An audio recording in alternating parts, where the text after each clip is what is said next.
இப்படி நாம் புத்தியின் தூய்மையை அடைவது. ஓம் சாந்தி. நாம் நினைவில் கொள்ள வேண்டும், அதாவது நாம் தான் 24 கேரட் தங்க புத்தியுடன் இருந்தோம். நாம் தான் சத்தோப்பிரதானமாக இருந்தோம். நாம் தான் தூய தேவி தேவதைகளாக இருந்தோம் என்று இந்த விஷயங்களை புத்தியில் வைத்து கொண்டோம் என்றால் நாம் தூய்மையாக ஆவதற்கான முயற்சியை செய்கின்றோம். மற்றும்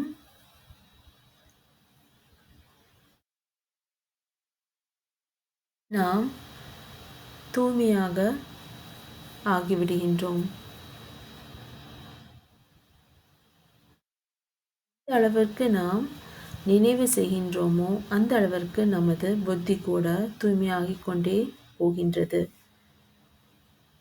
ஓம் சாந்தி.